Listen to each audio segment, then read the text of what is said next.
Ako tukomba msamaha sehemu yoyote ambayo tumeenda nyume na mapenzi yako. Kuwa nasi katika kipindi hiki na vipindi vingine, kwa maana tunajua uko nasi. Naomba haya fika ulipo, kwa Kristo aliye Bwana na mwombezi wetu. Amina.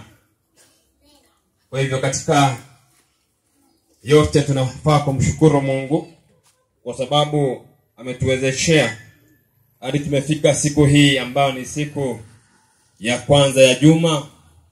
Ambavyo jana waliosoma uliona yale ambayo Bwana Mungu ametujalia, na tukajua ni mada ambayo shetani anaichukia, na tukaona uwepo wake Mwenyezi Mungu. Kwa hivyo kulingana na mapenzi ya Mungu tunasema ya kuwa leo tunaanza juma na tunaendelea katika hali hiyo ambayo ni siku ambayo Bwana Mungu ametupangia tuweze kujifunza yote. Jana tulijifunza mambo makuu kuhusu Mungu, lakini siku moja wakaamua kutafuta mavazi ambayo yalikuwa ni majani ya mtini ili waweze kujifika na waone ya kuwa wanaficha uchi wao, lakini hayo hayakutosha. Kwa hivyo tunahitaji pia mavazi ambayo yanafaa kustiri miili yetu. Kustiri inamaanisha vipi? Ni mavazi ambayo hayakushikilii, wala mavazi ambayo yanafunika mwili wako kwa njia moja au nyingine. Ni kwa nini zungumzie swala hili? Watu wengi wanaangamia, watu wengi wanatafuta madawa, watu wengi wanaenda kutafuta njia ambazo zinafaa kuwaelekeza, lakini kila ambacho kinasababisha magonjwa mengi ni mavazi. Sasa sikiliza, tutaanzia kwenye kichwa tukiteremka hadi kwenye miguu. Kwa maana Bwana Mungu ametupa nafasi ya kipekee. Tunaambiwa ya kuwa kichwa ni sehemu ambayo inahitaji kupewa nafasi kuu. Kwa maana unapoangalia jinsi ambavyo kichwa chako kiko, ukiangalia kuna nywele nyingi katika kichwa kuliko sehemu nyingine yoyote. Kwa hivyo inamaanisha hewa safi inahitajika katika kichwa chako. Kwa sababu gani?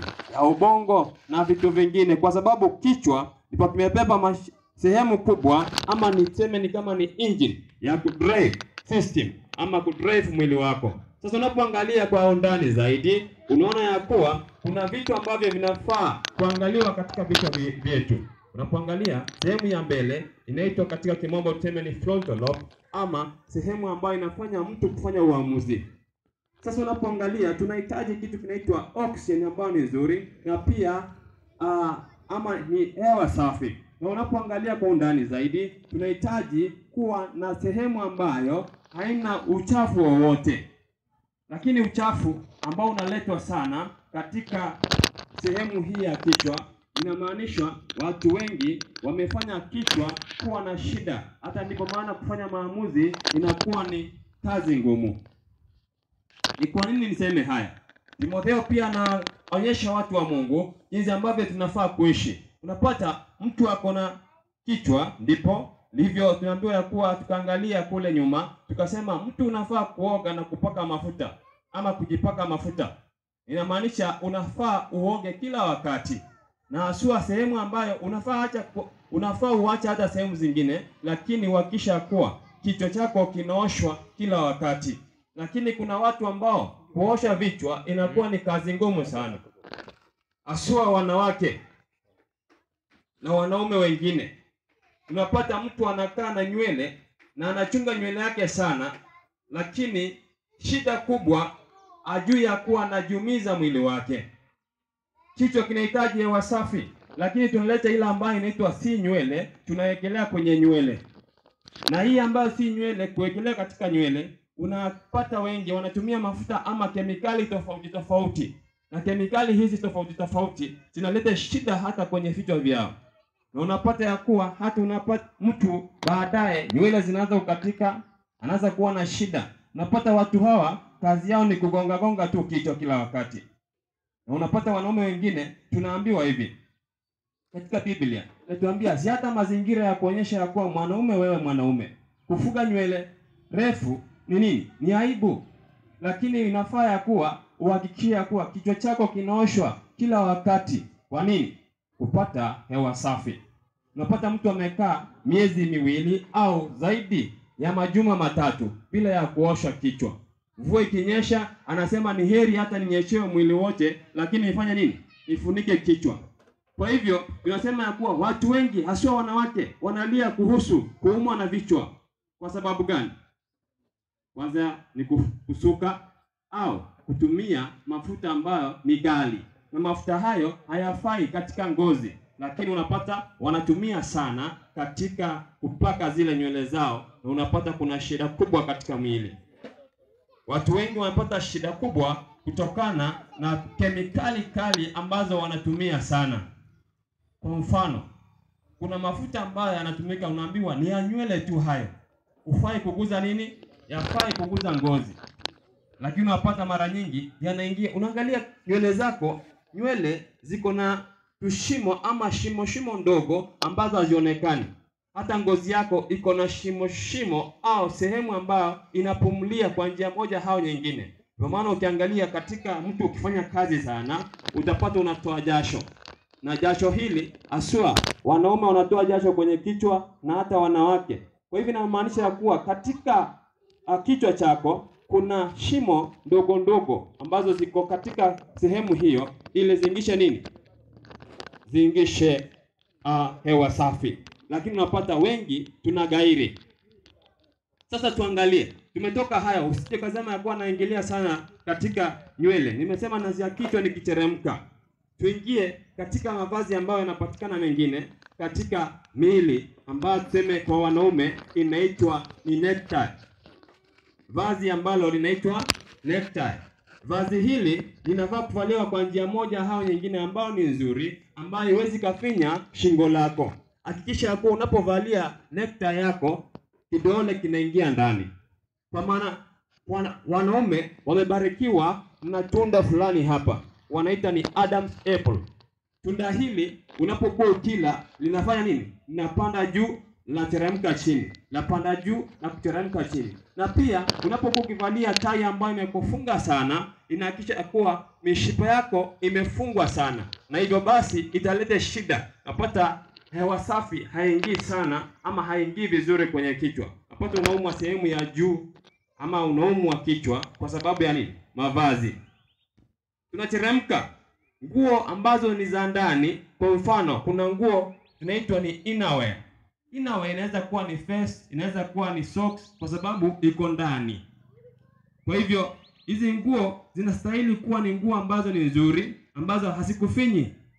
Lakini katika ulimwengu huu tunafundishwa kuwa unapovalia vest ama unapovalia nguo yoyote ile, hata kama ni shati, lazima ikushikilie lipofanya nini? Uwe safi ama uitwe umeng'ara. La hasha, hakikisha kuwa unavaa nguo ambayo mwili unapata hewa safi. Unapokuwa ukitembea hakuna sehemu yoyote ambayo inafinyika. Kama ni kifua, hakikisha kuwa vazi lako halijafinya nini? Kifua chako au sehemu yoyote ya mwili. Lakini wengi wanataka kifua kionekane. Wengi akina dada wanataka matiti yao yasimame, wanasema yasimame saa 6. La hasha, fanya hivi. Hakikisha kuwa ile bra ambao unavalia haifinyi hicho kifua. Watu wengi wamevaa mavazi ambayo ni mabaya, kwa maana wanapata na shida ambayo tuseme kama breast cancer na magonjwa mengine. Ni kwa nini? Mavazi. Angalia, unapoangalia wakati mwingi bra inafinywa hapa nyuma, sivyo? Hapa ndipo inafungiwa. Sasa unapata imekufinya zaidi, hata unapokuwa ukiitoa unapata kuna imeacha mchoro fulani. Na nguo hii inaleta shida aswa kwenye kifua chako. Kupumua kwako kunakuwa nini? Ni shida, kwa sababu kifua kinahitaji ama mbavu zinahitaji kuwa zinapumua vizuri. Unaenda nje, inarudi ndani. Sasa inapotoka nje unapata inafanya nini? Inabanwa. Haistahili hivyo. Inastahili ya kuwa mwili wako uachilie kwa njia moja au nyingine, ili usipate ugonjwa wa kifua ama hata katika hali ya kupumua na hata njia nyingine ambazo hazistahili katika miili yetu. Kwa mfano, unapoangalia kuna mavazi pia. Tuangalie vazi kama kwa mwanaume, wanasema ya kuwa lazima unafinya shati ili mwili uweze kuonekana au kifua kifanye nini? Kionekane. Haistahili hivyo. Kwa sababu gani? Utakuwa unapokuwa unakula tumbo lako huwa linashiba. Na unapokuwa kinashiba, sasa tumbo lako linahitaji kufuata nini? Kufunguka kidogo. Lakini unapata umefanya nini? Umefinya mwili wako, na hata kupumua kunakuwa ni shida, na hata mwili wako ama mishipa inapata shida ngumu katika kupitiza damu. Jambo lingine, unapokuwa unaangalia katika mavazi, tunazungumzia kuhusu vazi kama wanaume, unapata unavalia longi ambayo imekushika sana na mishipi. Mishipi tunaambiwa ya kuwa unapovalia nguo hakikisha ya kuwa uzito haufanyi nini? Haupo kwenye kiuno. Haupo kwenye kiuno. Ndipo maana alikuwa anasema kitambo ilikuwa na stahili, ama tunasoma zaidi tunasema ya kuwa marinda ndio anafaa kwa wanawake. Kwa maana mwanamke anapokuwa mjamzito anaambiwa fanya nini? Kuna nguo anaambiwa valia nguo fulani, anaitwa nini hiyo nguo? Yaani ni free dress. Kwa hivyo mavazi ambayo tunafaa kuvalia ni mavazi ambayo hashikili. Kwa nini? Unapoangalia mwanamke ameumbwa kwa njia ambayo ni ya kipekee, na pia mwanaume. Sasa haustahili kufunga kiuno sana au kuvalia vazi ambalo linaharibu mwili wako. Kwa nini? Unapata mayai yapo hapa katika wanawake na vitu vingine. Ndipo naangalia akina dada wengi kwa sababu ya kuvalia mavazi asua longi na nguo zingine kama suruali ambazo ni za wanaume. Sasa ile nguo imekufanya hata, ndipo maana nasikia wengi wanapeleka wapi? Siku hizi kuna CS, kuna vitu vingi. Hata mwanamke hawezi akajifungua kwa njia moja au nyingine. Lazima apeleke wapi? Hospitali.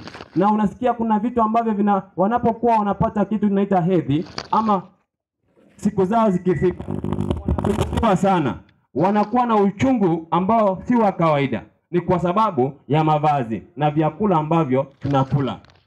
Kwa hivyo mavazi ni muhimu sana katika mwili wako. Sikiliza, unapokuwa unavalia nguo ambayo inakubana, aswa kwa mwanaume au mwanamke, unafinya mishipa, na hata wengine wanavalia nguo ambayo hadi ile nyingine ambayo iko ndani inaonekana jinsi amevaa nini?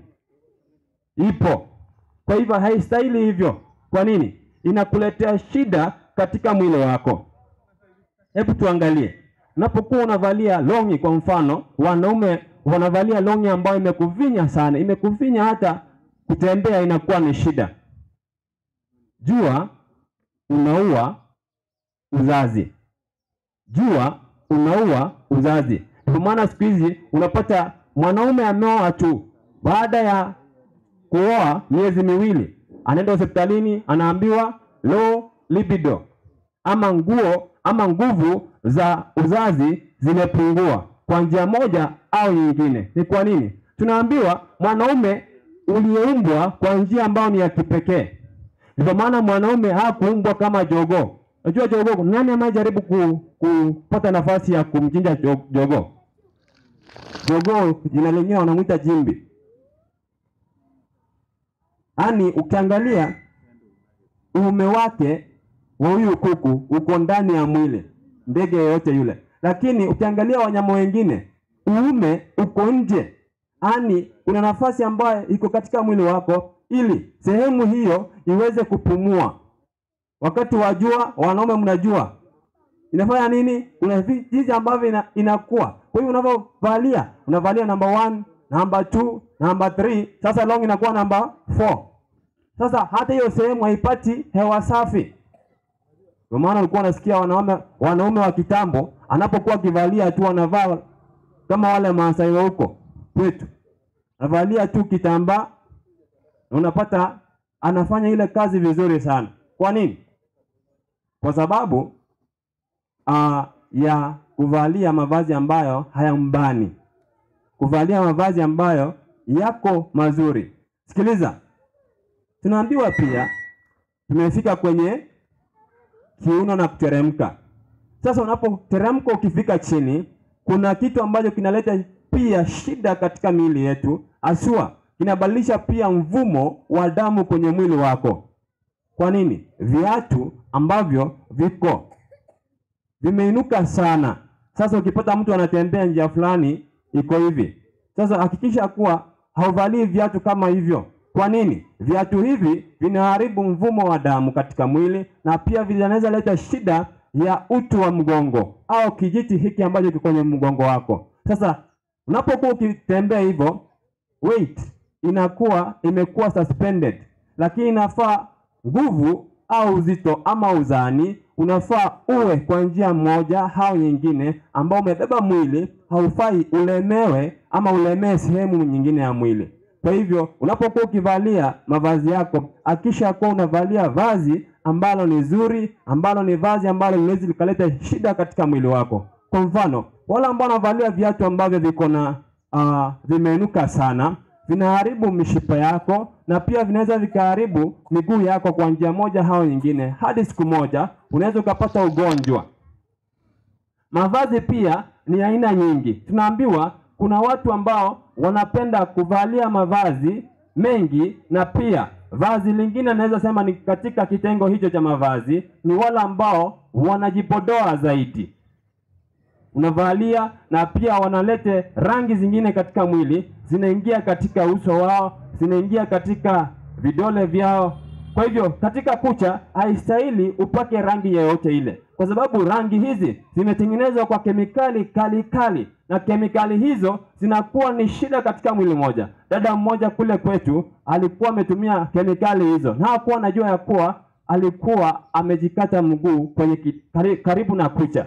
Sasa kule mbele ile kemikali ikaingilia kule.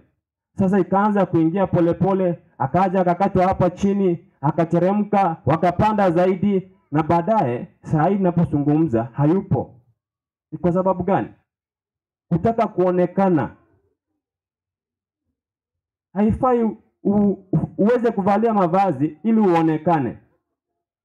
Nafaa uweze kufanya yote kwa utukufu wa Mungu. Kwa sababu gani? Tulisema ya kuwa mwili wako ni hekalu takatifu la Mungu. Napokuwa ni hekalu takatifu, sasa kwa hivyo unafaa kufanya yote ambayo yanampendeza Mungu. Mavazi. Sikiliza. Mavazi haya ambayo nazungumzia yanaweza kuleta shida moja au nyingine. Kwa nini? Unapokuwa unavalia mavazi katika mwili wako, hakisha kuwa haswa wakati kama wa baridi, kwa watoto wadogo hawafai wapewe mavazi ambayo ni fupi. Kwa msichana wa kike ama mtoto wa kike, hakisha unavalia mavazi ambayo yanamfunga vizuri, hata mikono yake hakisha pia imefungwa vizuri, haswa hata watu wote, ili baridi isije kaingia katika mwili wako na ilete shida, haswa magonjwa kama nini? Pneumonia. Magonjwa hayo si mazuri sana. Watu wengi wamekufa kwa sababu ya magonjwa kama hayo. Sasa unapokuwa ukiangalia mambo hayo, unapata ya kuwa wengi wanaangamia, wengi wako hospitalini. Kwa sababu gani? Ya kuvalia vibaya. Kwa maana nikasema hapo kitambo, juzi niliwaambia, hapo kitambo wanawake hawakuwa wanalia kuhusu kuumwa wakati hedhi ama zile nyakati zimefika. Hawakuwa wanaumwa. Lakini ni kipi ambacho kimechangia sasa? Unapata mwanamke amevalia longi hadi mwezi wa 7. Mwezi wa 7 anafanya nini? Ako na longi na ako na ujauzito. Na kitambo ulikuwa unavalia nini? Free dress. Ukigundua tu umefanya nini? Umechukua mimba. Sasa unaanza kuishi maisha ambayo unachunga kiumbe ambacho kiko ndani ya mwili wako. Lakini sasa ni kubaya. Hani watu wanataka kuvaa ili waweze nini? Waweze kuvaa ili waweze kufanya kuonekana. Mavazi ambayo ni ya kuonekana. Nguo ambayo iko hapa juu ama iko juu kabisa hapa hivi. Iko juu. Sasa magoti yako yako wapi? Nje. Na pia unapokuwa ukitembea unapata ziko vizuri zinawashika. Sasa anatembea akiwa anaenda njia fulani. Sasa hata kutembea inakuwa ni vigumu. Kutembea inakuwa ni vigumu. Kwa hivyo unaharibu hata jinsi ambavyo mwili wako uliumbwa na Mungu. Ni kama unamtoa Mungu makosa. Utainamaje? Mzee anauliza, utainama vipi? Hata kule nyumbani kuosha, kitambo ilikuwa mwanamke ambaye anajifahamu vyema, anavalia nguo refu vizuri na pia anafanya nini? Anajifunika kitambaa ndio afanye kazi. Lakini siku hizi inabidi mzee angalie kando. Sasa kuna mambo ambayo yanatendeka mengi katika ulimwengu huu ambayo ni mambo ambayo ni mabaya kuhusu afya, na afya hii itakuwa imeleta shida kwa watu wengi kwa kutojua. Maana Bwana Mungu anasema hivi, Hosea ukisoma 4:6 inasema ya kuwa watu wangu wanaangamia kwa kukosa nini? Maarifa. Maarifa haya ndio yamekosa. Ndio maana tumeyaleta hapa ili watu waweze kuelewa. Sijui kama kuna swali kabla tuendelee kuhusu afya na mavazi.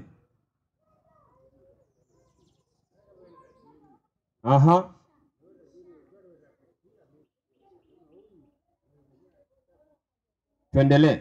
Kuna mavazi ambayo pia yapo katika soko zetu. Mavazi ambayo mgongo upo wazi. Mgongo ni zinaitwa mgongo wazi. Sasa unapoangalia mgongo huko nje. Sasa baridi inakupiga, wanaitwa katika kimombo wanasema wanaitwa wanawake ambao ama wanaume wanasema you freeze and shine. Yaani uonekane lakini ukifanya nini? Ukifa. Unajua kufreeze ni kuganda. Sasa ugande uonekane. Sasa huo mgando unaendelea kujiumiza mwili wako kila wakati. Utakuwa kama yale mawe ya mvua na ukiendelea kutoka fanya nini? Kuonekana. Basi watu wengi wamekuwa wameelekea katika makaburi kwa sababu gani? Ya kuingia katika mavazi ambayo si mazuri. Sijui kama kuna swali katika mavazi. Kuna swali lolote lile? Naam. Sasa nataka niunganishe jinsi ambavyo mavazi yanaleta shida hata kwa familia. Amina. Mavazi na familia. Tumetoka mavazi na nini? Na afya. Sasa ni mavazi na familia. Nimesikia mzee mmoja akilalamika hapa sana. Anasema sasa amevalia nguo fupi. Hata kuinama atafanya nini? Hata inamaje? Unajua mwanaume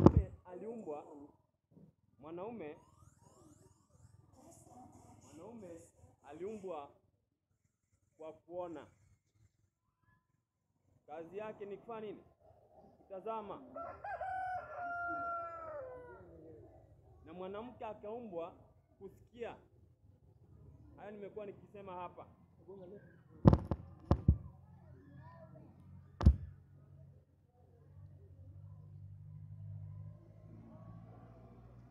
Ya mavazi. Familia nyingi ziko na shida kwa sababu gani? Ya mavazi. Ndipo maana tutaangalia katika kitabu kile ambacho kilikuwa ni Mithali. Ukisoma Mithali ni 7.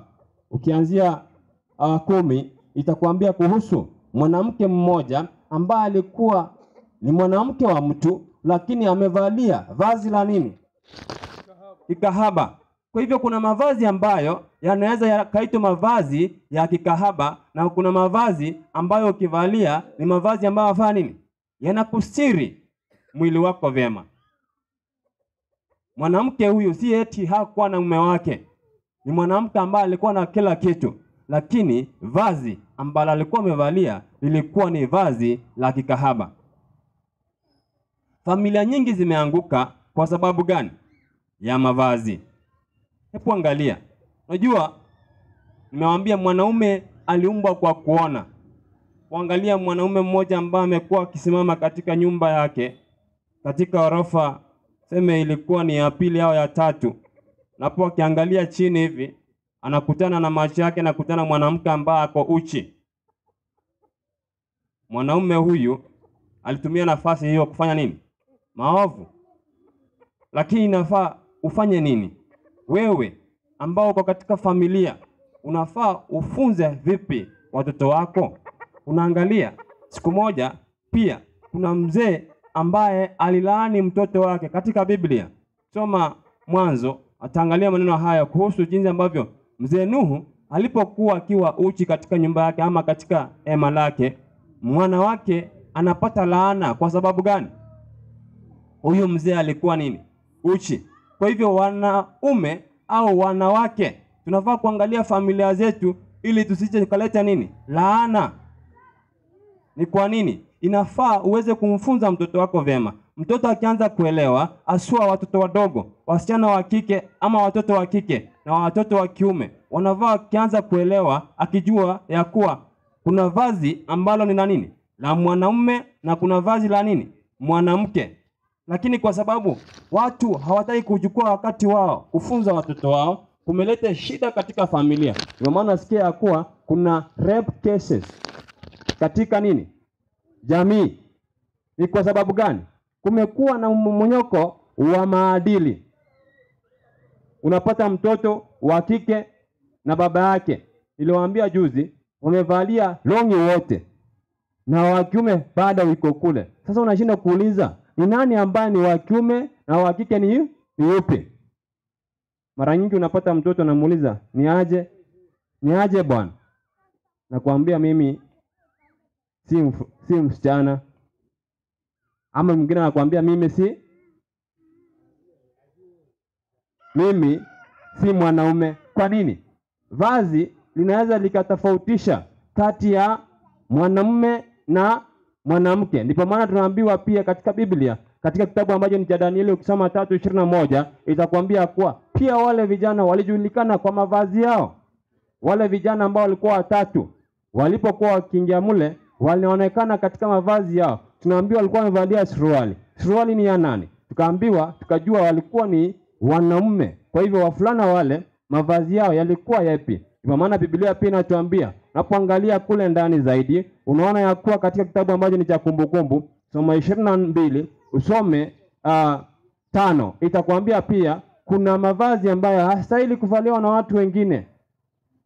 Aswa vazi la mwanaume linabaki kuwa la mwanaume, na la mwanamke linafaa kuwa la nini? La mwanamke. Siku hizi wanasema kuna nguo ambazo zinaitwa unisex. Sasa unisex ni nguo zipi hizi? Hani kuna longi ya mwanaume na kuna longi ya nini? Mwanamke. La hasha, longi ni longi na nini? Na rinda ni rinda. Suruali ni suruali na rinda ni rinda. Shikilia hapo. Sasa unapoangalia familia nyingi zinaangamia kwa sababu gani? Ya hayo ambayo tunasema ni mavazi. Angalia kule kwako, mnaishi vipi? Mtoto amevalishwa vazi ambalo ni la kikahaba. Vazi la kikahaba linakaa vipi? Wacha niseme leo. Unavalia vazi ambalo ukiangalia kule unaona hadi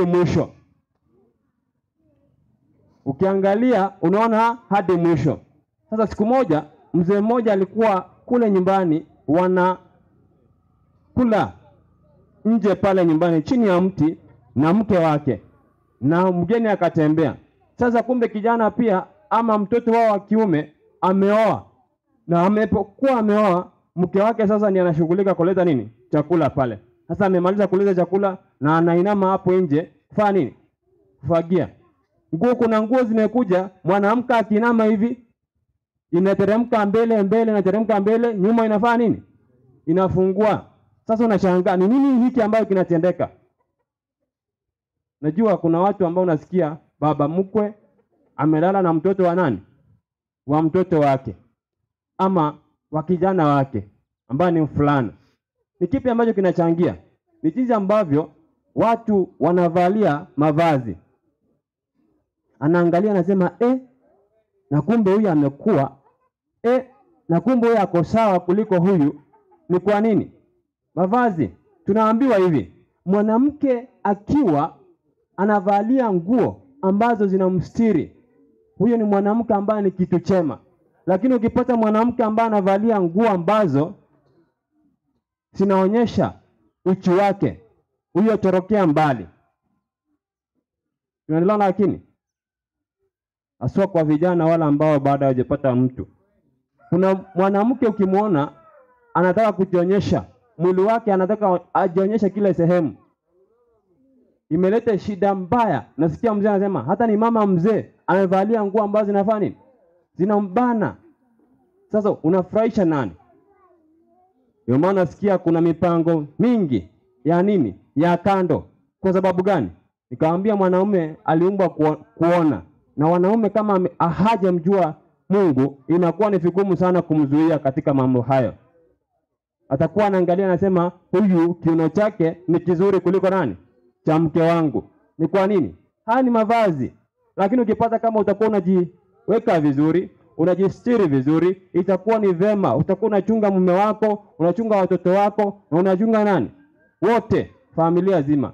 Hata familia inakuwa na maadili mema. Sikiliza. Mavazi asua kama nywele. Tuangalie nywele kidogo katika familia. Nywele, uko na mwanamke ambaye anasuka. Baada kila wakati anaenda salon. Baada ya nini? Mwezi mmoja salon. Wiki 2 salon. Kubadilisha nini? Nywele ya 2,000 kila wakati 2,000. Hizo pesa simngeweka hata mpelekee nini? Wala ambao wako hospitalini mkaangalie.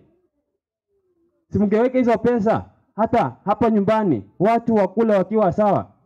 Nunulia watoto hata kitu kazuri wakule katika nyumba badala ya kuweka kila wakati nini? Salon. Ndio maana Biblia inatuambia wanawake hawafai kusuka.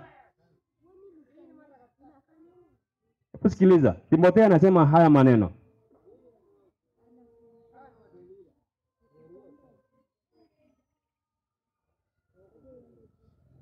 Inasema vipi ndugu?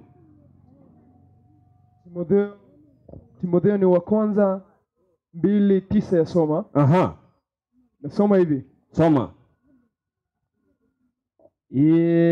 Ya soma.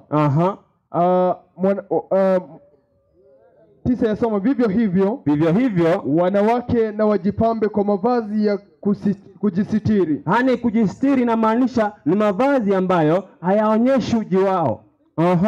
Pamoja na adabu nzuri, na moyo wa kiasi, si kwa kusuka nywele, wala kwa dhahabu, na lulu, wala kwa nguo za dhamani. Achia hapo, nguo za dhamani. Sikiliza, hani fashion ama tunaambiwa nguo ambazo zinakuja katika soko zimeharibu familia nyingi. Anasema naenda nunulie nguo kama ya mama fulani. Unaulizwa alinunua ngapi? 2,000 ama 1,500. Na mzee tuseme hana kazi yote hana. Sasa kila wakati ni kushughulika. Pesa ikipatikana kidogo inaingia katika nguo. Pesa ikipatikana kidogo inaingia katika nguo. Tunaambiwa unafaa wewe kama mwanamke ama katika ile nyumba kuna vitu vinaitwa wants na kuna vitu vinaitwa needs. Kuna vitu ambavyo viko na mahitaji katika nyumba. Hakikisha unaendea hivyo. Si vile vitu ambavyo ni vya tamaa ama vinafurahisha tu macho. La hasha. Hakikisha ya kuwa unaendea kitu ambacho kinaweza sababisha familia yako iwe sawa kwa njia moja au nyingine. Ni kwa nini? Unaharibu pesa kwa kununua nguo ambazo ziko ghali na nguo hiyo huwezi ukaivalia kwa mwezi mmoja. Unasema sasa hii nguo imenishinda. Unaendea nyingine. Unaharibu familia hiyo. Hakikisha kuwa unapokuwa unaangalia familia yako, endea mavazi ambayo ni mazuri, ni mavazi ambayo yanaweza kastiri mwili, ni mavazi ambayo yanaweza kukaa kwa muda mrefu ili muweze kufanya hata saving katika nyumba hiyo. Maana unapata familia nyingi watoto wanalia, watoto wanaangamia kwa sababu gani? Wazazi wameweka mavazi kuwa kipaumbele. Sasa inaleta shida, inaleta migogoro. Pesa ambazo zinaingia katika nyumba hii zinaingia katika nini? Mavazi. Haswa nywele. Nywele ndio mbaya zaidi katika nyumba. Mafuta unanunua pale ni mengi, unaleta wigi, unaweka pale, unaleta nini? Sasa inakuwa ni shida kubwa katika familia. Pesa hizo ungetumia hata wala ambao hawana wazazi na waweze kufanya nini? Kula. Mimi nikawaambia kichwa kinafaa kuoshwa kila wakati. Wewe ambao unaacha kwa mwezi mzima haistahili hivyo. Kwa hivyo tunafaa kufanya nini? Tuangalie familia zetu kwa njia moja au nyingine katika hali zote. Tuhakikishe ya kuwa mavazi hayachukui. Watu wako na mahitaji, lakini wewe una nguo ambazo haujaivalia. Ni kwa sababu gani? ulinunua tu ukafikisha kwenye nyumba, haikukufurahisha. Nasema mavazi mengine yanachangia sana kuleta migogoro katika familia. Sasa niambie, unapoangalia kwenye nyumba kuna televisheni pale, wengi wamekopa kutoka mule ndani, jinsi ambavyo watu wanaishi. Sasa hata katika nyumba wanaiga vitu ambavyo vinafanyika kwenye, mtu anaenda anaangalia, sijui kuna kipindi kinaitwa sijui ni Sultana, penye anabebwa sijui na nani. Sasa unakuja kufanya nini? Unaleta kwenye nyumba, unaangalia vazi fulani, mwanamke huyu anatembea, makwapa yote yako nje, na wewe unataka vazi kama hilo. Sasa unaonyesha kuna sehemu ambazo watu hawafai kuona. Mwenye anafaa kuona hiyo sehemu ni mume wako peke yako. Tunaelewana? Lakini kama makwapa na sehemu zingine, hakikisha kuwa ni mume wako peke yako anaona, si kila mmoja. Wanaume, unanunua shati na baadaye unafungua vitaki, umewekewa kitaki hadi huko juu, lakini unaacha nje kifua. Unaachia nani? Hakikisha kuwa mume wako na mke wako ndiye anafanya nini? Kuona sehemu fulani fulani. Ni kwa nini? Hii imechangia sana ndoa nyingi kufunjika. Kwa hivyo mavazi pia yana umuhimu mwingi katika nyumba zetu. Unavalishaje mtoto kama mtu ambaye ni kahaba? Unavalisha mtoto nguo ambazo zinakaa kama nguo za kahaba. Sasa atakuja kujua lini kama yeye avali ama amezoea hivyo? Anajua kuanzia utotoni, kama ni mtoto wa kike, nguo zake zote ziko nini? Ziko hapa juu ya magoti na kuelekea. Shetani amekuwa mwerefu sana. Sasa ametuletea tulongi tungine, tunateremka kidogo, alafu nini? Katikati kanafika hapa juu, kaulimi ni kama kitambaa. Haifai hivyo. Hakikisha anza kufunza mtoto kuanzia akiwa mdogo. Akiwa mtu mkubwa hatafanya nini? Hata sahau. Ni kizazi hiki cha 2000 kupanda ndio kimeharibika zaidi. Mtoto ambaye alizaliwa 2000 sasa ni mke wa mtu. Mnajua hayo, lakini ni kwa sababu gani? Watoto hao hawajafundishwa. Hao ni watoto, ndio maana walitwa ni vifaranga vya kompyuta. Sasa wanaangalia sana vile ambavyo vitu vinafanyika katika mitandao. Sasa wanaleta nini katika jamii? Siku hizi unapata mzee, mke na mtoto wote wanasuka. Haya mambo kweli siyepo? Na familia gani hiyo? Wewe utakuwa baba ya nani? Sasa unaangalia kuna mavazi ambayo hayafai katika miili yetu. Nafaa kuangalia zaidi jinsi ambavyo tunafaa kuishi katika nyumba zetu, tuone ni yapi ambayo tunafanya na tuone utukufu wa Mungu. Ni sawa? Sijui kama kuna swali. Ambaye kuna swali aweze kuswalisha napokuwa tukiona kama tunatamatisha kipindi hiki cha familia na mavazi pia.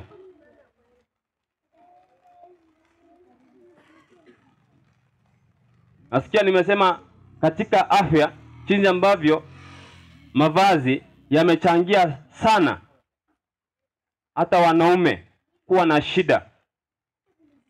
Unapata mlifunga ndoa lini? Disemba.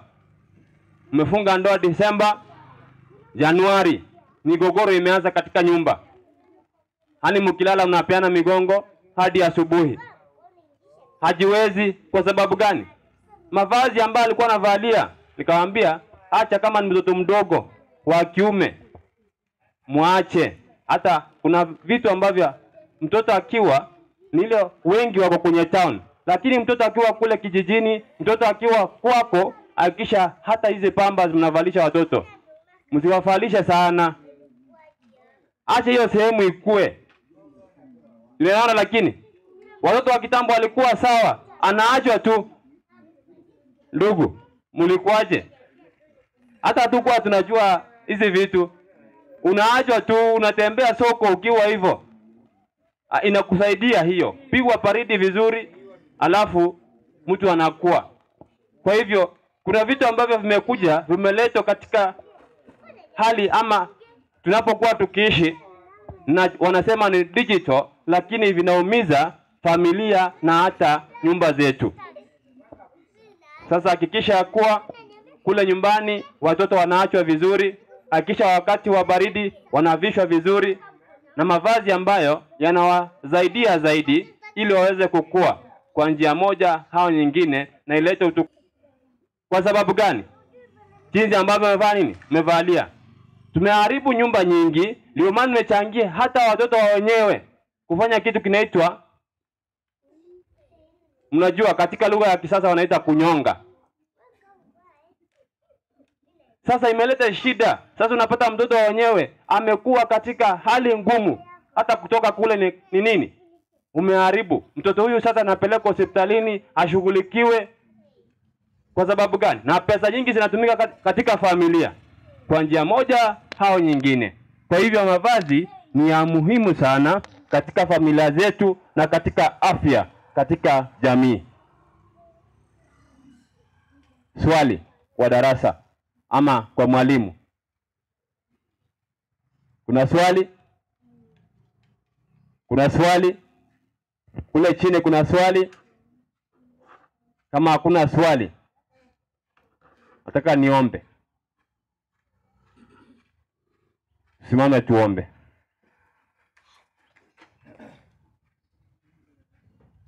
Simame na tuombe. Tunaomba. Uishe milele mtakatifu Baba wetu, tunashukuru kwa sababu umekuwa nasi. Tumeangalia mavazi na familia zetu na hata katika afya. Kuna mengi ambayo tunaweza tukajifunza kutoka mavazi mtakatifu, lakini wengi hawaelewi maneno haya, na kuomba wape akili ya ndani na macho ya ndani waweze kuona haya mambo, ili tuweze kujua ya kuwa wewe ndiye Mungu uliyetuumba. Kuna wengi ambao wanaendelea kuharibika na familia nyingi zinaendelea kuvunjika kwa sababu ya vitu ambavyo wanaona na vitu ambavyo wanakuwa wakiishi kwavyo.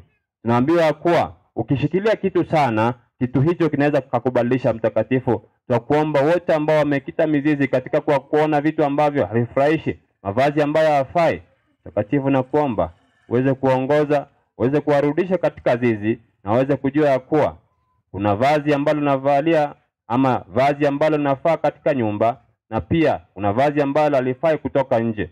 Na kuomba uwe nasi hadi mwisho. Naomba haya fiko ulipo kwa Kristo aliye Bwana hata mwombezi wetu. Amina.